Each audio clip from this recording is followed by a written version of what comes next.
Hey folks, it's RRPG here, and I'm here to present to you my thoughts on the Microsoft press conference that happened earlier this morning.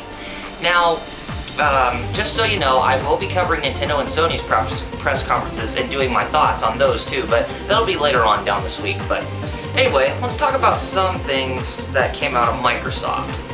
Well, first thing that came up was Call of Duty Black Ops. I mean, it's another Call of Duty game, so what can you expect? It has new bells and whistles, and I'm sure it's going to be something that most first-person shooter fanatics and Call of Duty fanatics are going to enjoy. So I have no qualms or anything wrong with that. Now, the next thing that I want to talk about is Metal Gear Solid Rising. Now, this game actually looks very, very promising. I mean, I think it's the first time that Metal Gear is going into stealth action, well, not stealth action, but sword action gameplay within their stealth genre.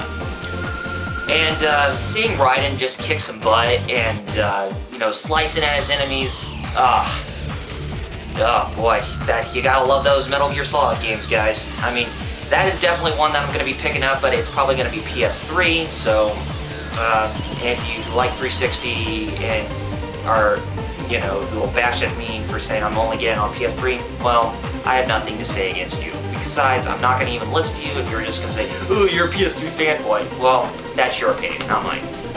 Okay, but back to Microsoft though. Gears of War 3. What can I say? It's Gears of War. It's Gears of War. Again. Yeah, guys, I mean, if you play Gears of War 1, then you probably enjoyed it, but if you play Gears of War 2, it's the same thing. Gears of War 3, I expect no less. Okay, the next game is Fable 3, and I have to say that the Fable series has actually piqued my interest for quite a long time, and this one actually looks pretty darn good, if I do say so myself. So, I might be checking that out as well. And the other game that was announced was Halo Reach. Even though this was announced last year, this game, I wouldn't have any high hopes for it.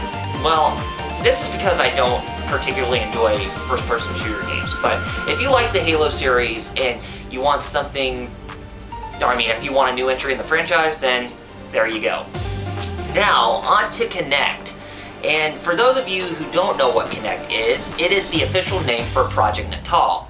Now, some of the features that they showed with the Xbox 360 dashboard, they actually do look pretty interesting with its internet connectivity, with its programs and whatnot. But probably the thing that will get most sports fans excited is its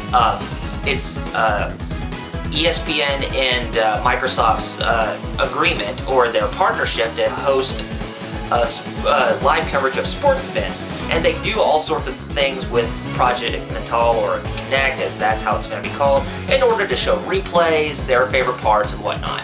The same thing goes for movies. If you know, go to the Zoom tab, or with music, if you, like, you know, listen to your favorite songs at certain spots, but whatnot. But anyway, the games that Kinect is coming out with, I mean, Kinectimals, Kinect Fun Ride, and so many others, well, I have to say Dance Central actually seems decent because it is being made by MTV Games and Harmonix, famous for Rock Band, so it may actually prove to be very interesting because it does have points, and it kind of has that same feel with, you know, how you play Rock Band and Guitar Hero, where you learn how to be a beginner and then you get up to more of the advanced songs, but it'll be quite a workout. So I'm sure it'll be one for dance fanatics and for some people who are looking to try and beat everybody's score with points. Okay, and probably the last thing I want to talk about is the new 360 Slim model.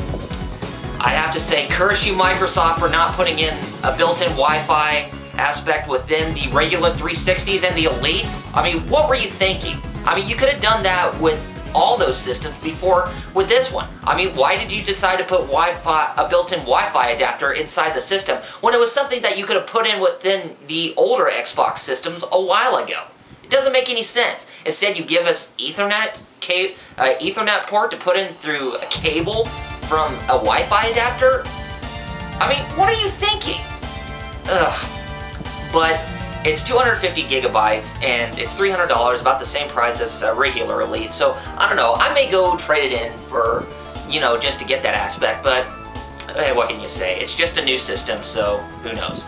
So overall, Microsoft, you really disappointed me this year. I was expecting a lot from you, you know, since you do really well with almost every year, but you really dropped the ball in trying to hit the casual crowd, and you usually forgot about the hardcore crowd within this year's press conference. So you better learn from this mistake, and hopefully next year you'll do better. I mean, I'm not saying this as a 360 fan, because I'm not. I'm just saying this as a gamer at heart. I mean, I usually love to play games to escape reality, but I'm not a casual gamer, and I'm not hardcore. Well, maybe about 75 to 80% hardcore, but seriously, what were you thinking this year?